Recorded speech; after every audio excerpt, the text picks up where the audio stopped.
The most painful things of ice fishing, and everybody knows, is keeping your holes clean. Now, there's a few ways you can do this. You can use the good old scooper duper right here, and it's okay, but I mean, it's gonna freeze over eventually, especially if it's a windy day and it's like minus 20 to 30. So this is only gonna be so good. And then the edges are gonna start going in and the hole's gonna get closed off and you have to drill it again. It kind of sucks.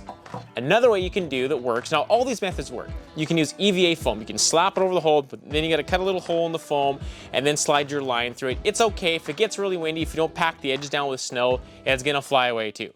Another popular method is you can just dike up a half hole, a half moon circle around your hole to kind of keep the wind off it too. That does help a lot. Also, you can get those aerators. They just keep recirculating and bubbling the water. Those are pretty good too. They can freeze depending on how cold it is.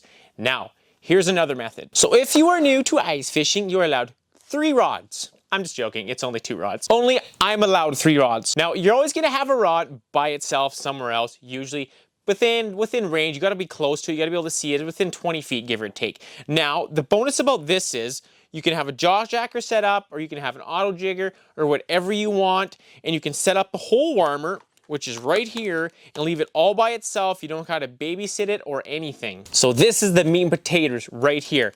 It's meant for 8-inch holes and 10-inch holes. It has a 30-foot cord. This thing runs on only 25 watts. Now, everybody has porta packs, lithium batteries, trucks, you're gonna get there one way or another, and it's got the roach clips on the end, so you just attach them however you want.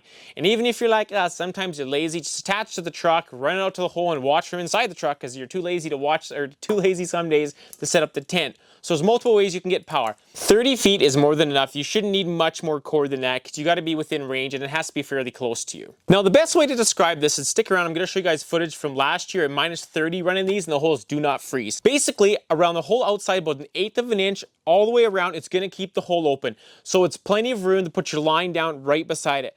But this is the best place to do it. Between the element right here, because like I was saying, it goes all around the outside, and it's right here. So this little area right here, it's gonna be open. So that's why I like to try to spin it, and where the jaw jacker is going in, or the auto jigger, you put the line down right in here. So if you got a jigger, it can keep moving up and down, and it's never gonna freeze. Now, these are super easy to use, they're handy. The hardest part is catching the damn fish. Today it's minus 35 with the wind. These do not hurt your fishing line. It's not that hot. In 5 minutes. So 5 minutes.